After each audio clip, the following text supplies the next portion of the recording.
नमस्कार दोस्तों। आज हम लोग एक बहुत ही महत्वपूर्ण टॉपिक पे चर्चा करने वाले हैं और जानेंगे हम कि जर्नल किस प्रकार से की जाती है।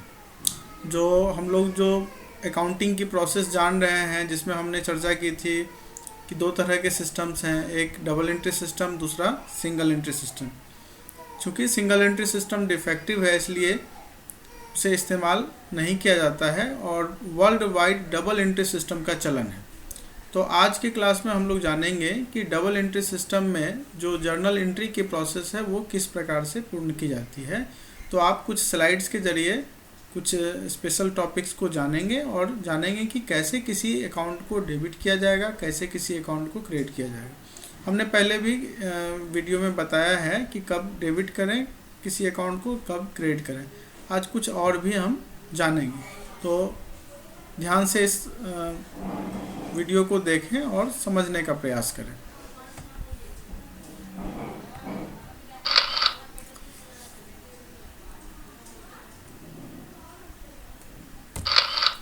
चलिए, जैसे अधिकतर जो क्वेश्चंस आते हैं कि कोई हमने मशीनरी खरीदी, आपने देखी, जैसे आप ऊपर से देखेंगे जो स्लाइड्स हैं उसमें जो सबसे पहला है मशीनरी अकाउंट को डेबिट किया गया है 500 से और कैश अकाउंट को क्रेडिट किया गया है। तो हम समझेंगे कि ये किस प्रकार के जर्नल एंट्री हैं।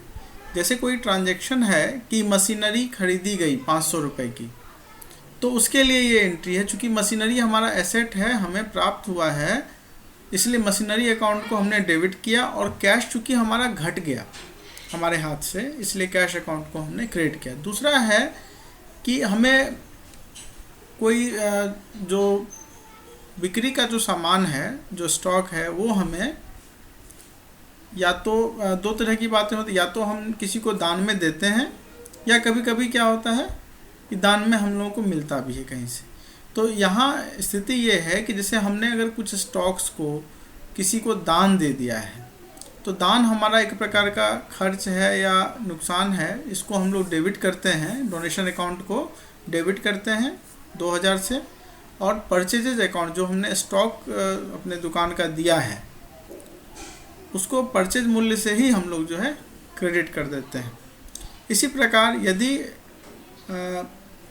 इंटरेस्ट प्रोवाइड किया गया है कैपिटल पे, कि पूंजी पर ब्याज का प्रावधान किया गया है, तो इसके लिए हमारी एंट्री होगी इंटरेस्ट अकाउंट डेबिट। चूँकि इंटरेस्ट हमारे लिए नुकसान है, बिजनेस के लिए नुकसान है, इसलिए इंटरेस्ट अकाउंट को डेबिट किया गया और कैपिटल अकाउंट को क्रेडिट किया गया।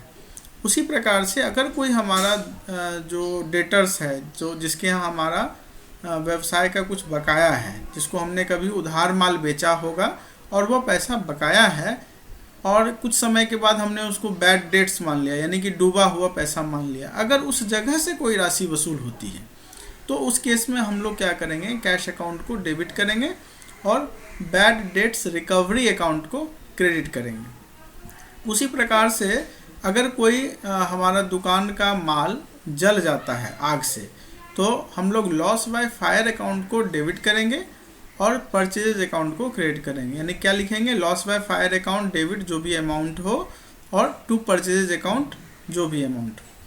इसी प्रकार से अन्य भी एंट्रीज होती हैं, जैसे हमने किसी को रेंट पेड किया या अन्य प्रकार की जो एंट्री हैं। तो रेंट हमारा क्या है, खर्च है, तो रेंट अकाउंट को डेबिट करेंगे, और हमने जो रुपया पे किया तो हमारा कैश घट गया, इसलिए कैश अकाउंट को क्रेडिट करेंगे।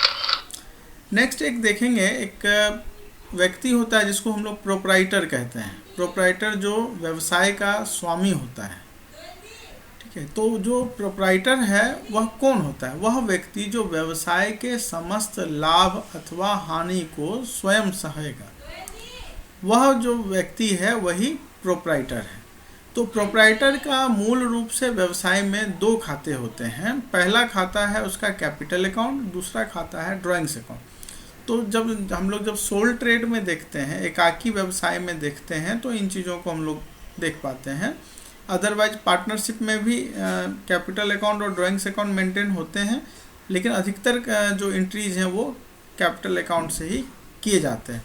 बट कहीं कहीं जो है ऐसा होता है कि चूँकि ड्राइंग वाला पार्ट कैपिटल की स्थिरता को डिस्टर्ब ना कर दे, इसीलिए कैपिटल अकाउंट अलग और ड्राइंग्स अकाउंट अलग मेंटेन किए जाते हैं। अब जानते हैं जैसे ड्राइंग्स अकाउंट, तो ड्राइंग्स अकाउंट कब एक्टिवेट होता है, कब इसकी आवश्यकता हम लोगों को जर्नल एंट्री में पड़ती है। तो जब कभी भी व्यापारी नगद या कोई भी संपत्ति व्यापार से निजी प्रयोग हेतु ले जाएगा तो उस संपत्ति के खाते को क्रेडिट करेंगे और उतनी ही राशि से ड्राइंग्स अकाउंट को डेबिट करेंगे और हमारी एंट्रीज होगी drawings account debit to cash account या टू परचेज अकाउंट या टू एसेट अकाउंट, यानी जो कुछ भी वो ले जाएगा बिजनेस से उसको हम लोग क्रेडिट करेंगे और ड्राइंग्स अकाउंट को डेबिट करेंगे। अभी जैसे हम लोग बात कर रहे हैं बार बार कि डेबिट क्रेडिट का, बहुत लोगों के दिमाग में ये भी आ रहा होगा जिसने शुरुआत की है इस वीडियो से, उनके दिमाग में होगा ये डेबिट क्या है क्रेडिट क्या है। तो ये बात जान लीजिए, जो हम लोग डबल एंट्री सिस्टम जो है वो मूल रूप से इन दो चीज़ों पर मतलब चीज़ों को हम लोग अकाउंट्स को दो भाग में बांटते हैं।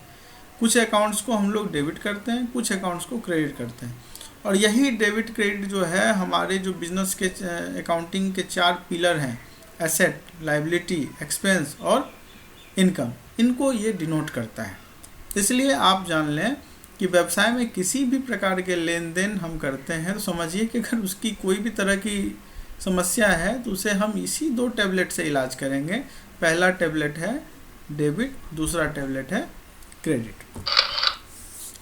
अब आइए जरा सी बात हम लोग कर लें कैश ट्रांजैक्शन। तो हम लोग ये देखते हैं कि व्यवसाय में जो अधिकतर ट्रांजैक्शंस हैं, अधिकतर जो लेन देन होते हैं सामान्य रूप से वो कैश ट्रांजैक्शंस में डील किए जाते हैं।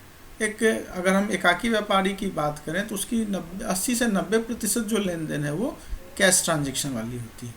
अब कैश ट्रांजैक्शन लेन देन में हम लोग क्या देखते हैं कि बहुत इजी वे में हम लोग इसको डेबिट और क्रेडिट कर सकते हैं, जिसका देखिए सामने आप लिखा हुआ है, जब कैश बढ़े तो कैश अकाउंट को डेबिट करें तथा दूसरे अकाउंट को क्रेडिट कर दें। जैसे मान लीजिए